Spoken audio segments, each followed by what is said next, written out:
Creak, creak. In my wedding dress, I stood frozen in front of my soon-to-be husband's waiting room. I heard a strange noise coming from inside, a small shaking sound of a table and a raspy voice. A thump, thump. I had a bad feeling. I opened the door just enough to peek inside, hoping not to be noticed. There, I saw the back of my fiancé Daniel standing in front of the table in his tuxedo. I had always imagined how handsome he would look, my pride and joy. But what I saw filled me with utter despair.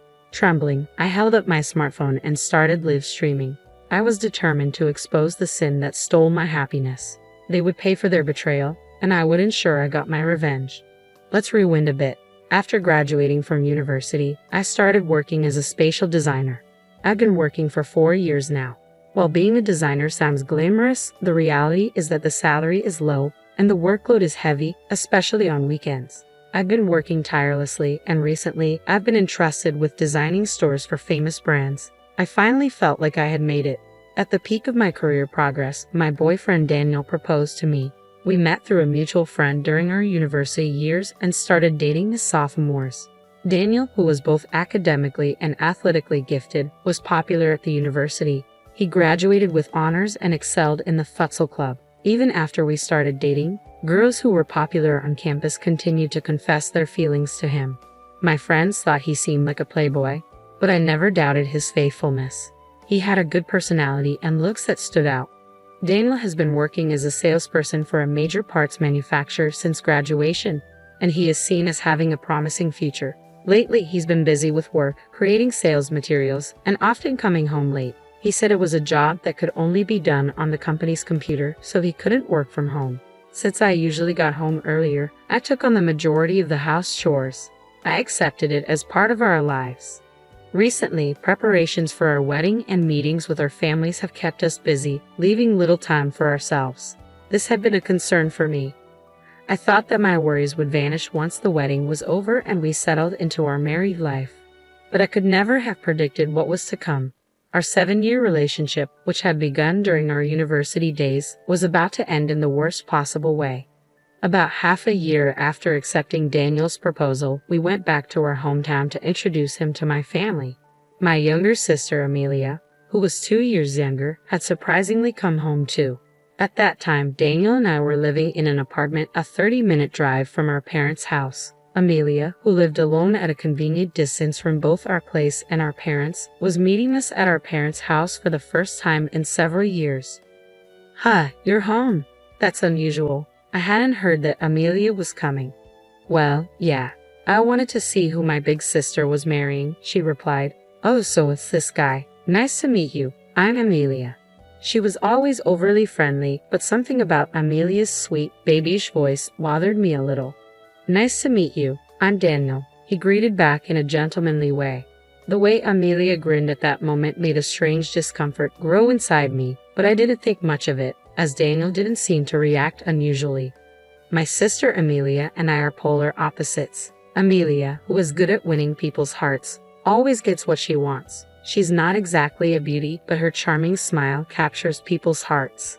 Despite attending a high school with strict rules, she was never disciplined for things like dyeing her hair or shortening her skirt. I know she received more allowance from our parents than I did, being the older one. From the day she was born, she seemed to know what to say to please others and act in a way that made her liked by everyone. On the other hand, our parents often told me that I was too serious and that I should be more like Amelia. Amelia currently works as a salesperson for a mobile phone company and has been there for 2 years. Apparently, she's consistently among the top 10 salespeople nationwide. My sister and I have completely opposite personalities. While we haven't fought since we grew older, we haven't been particularly close either. There were times I wished I could be more like Amelia, who knows how to navigate the world effortlessly. But now I have Daniel, and a happy life awaits us. Sure, there were moments when I felt envious comparing myself to my younger sister, but now I was about to start a new family with the love of my life. I had a positive outlook on life at that time. 3 months passed and we finished registering our marriage. Preparations for the wedding ceremony were steadily proceeding. I was mainly the one pushing forward with the wedding plans. Daniel, in his 4th year at the company and taking on more responsibilities, sometimes couldn't come home due to work. Initially, Daniel was enthusiastic about the wedding ceremony. but gradually he showed less and less interest. "Hey, about the wedding guests. I just got home and I'm tired. Can we do this another time? Besides, do whatever you like.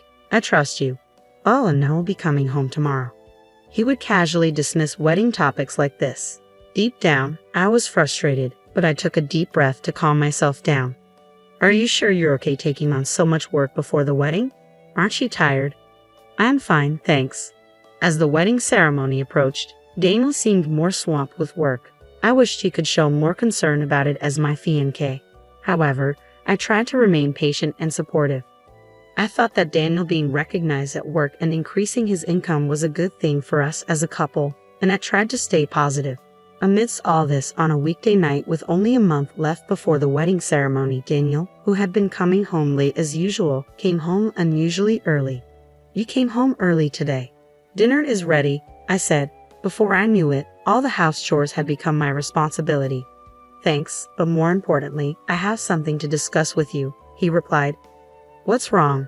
I asked, wondering why he seemed unusually excited. "Do you want to get new cell phones? If we buy 2 at the same time, it's a good deal. Some I do business with said they can give us a bonus for introducing their services." It was true that I had been wanting to replace my cell phone, and Daniel had been complaining about his old one. But considering the expenses for the wedding ceremony, we needed to save money. "What's the bonus?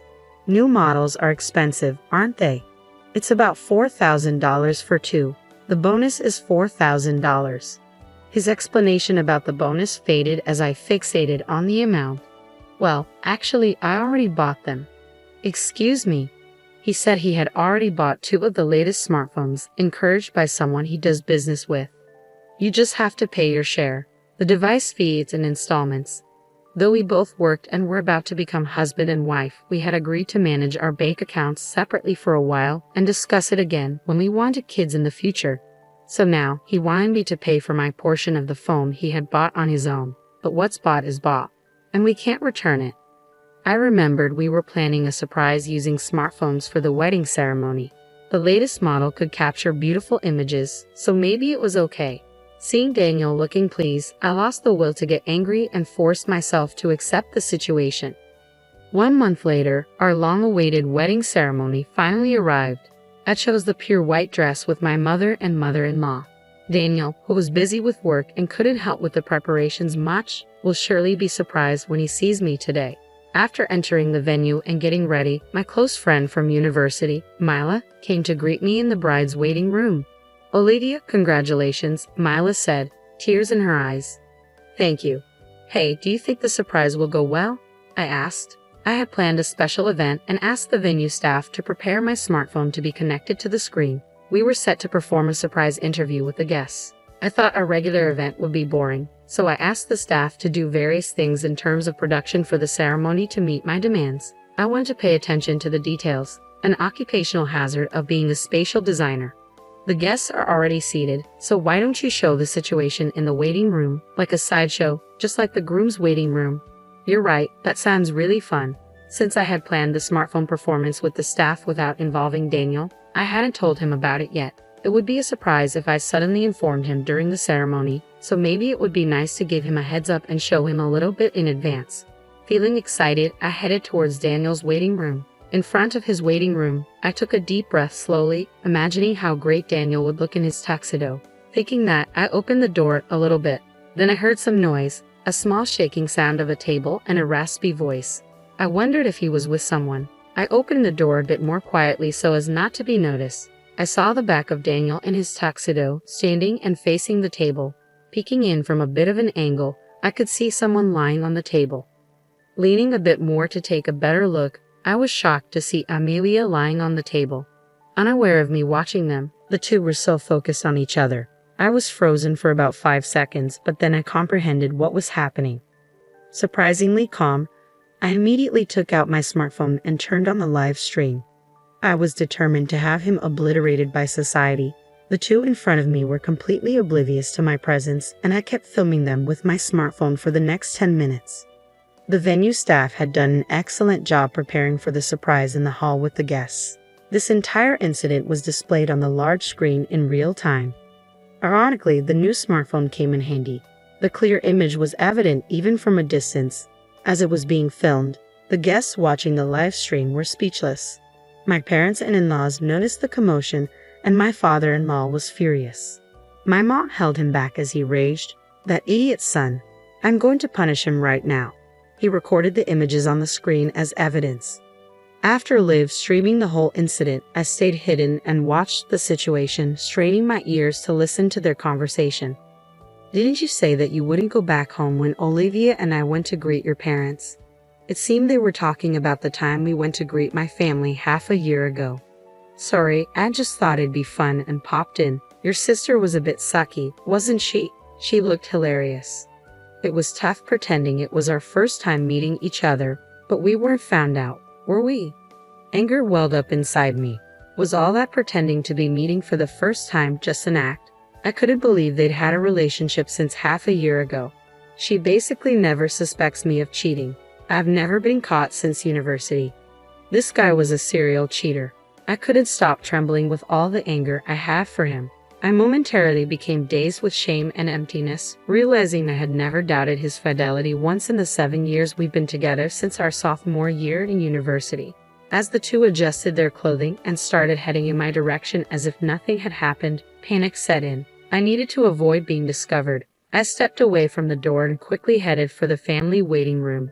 Inside, both my parents and my in-laws were there, all seemingly at a loss for words. My mother was sobbing uncontrollably, unable to accept my sister's betrayal. Although I should have been the one crying, oddly enough, I didn't shed a tear and just stood there silently. Then, unaware of anything that had transpired, Daniel and Amelia entered the room. "Dad, how do I look in my tuxedo?" Daniel asked, exemplifying the phrase, "ignorance is bliss." My father-in-law trembled with anger. "Ha! What's with you all?" Daniel asked, confused. "How dare you?" my father-in-law shouted, barely restrained by my mother-in-law and my dad, who looked ready to punch him. With great effort, I calmed myself down, and my mother-in-law began to explain everything that had happened. As she spoke, Daniel and Amelia's faces turned as pale as ghosts. "Oh hell, this is... explain everything right here, right now," Daniel stammered. Apparently, they had met through work about 3 months after Daniel's proposal.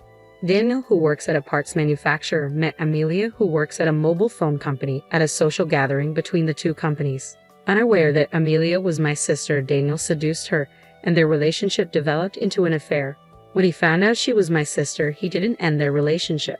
It turned out that Daniel had been having regular affairs since his university years. To have not noticed and married him filled me with an indescribable mix of emotions.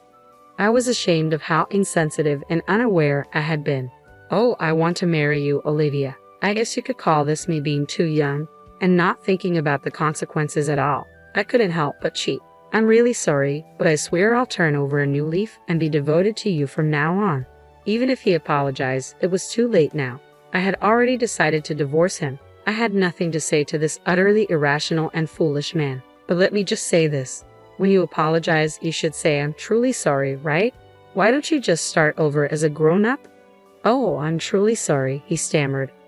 My sister Amelia remained silent, looking down. She was still trying to rely on others even at a time like this. Instead of feeling anger, I pitied her. I left Daniel, who didn't want a divorce, behind as I walked out of the waiting room. I hated my serious personality even at a time like this, but now handling the guests was my top priority. I headed straight to the venue and went around apologizing to the wedding staff and guests. All the guests looked at me with sympathetic eyes. Daniel's associates, friends, and colleagues said, "We will make him take responsibility."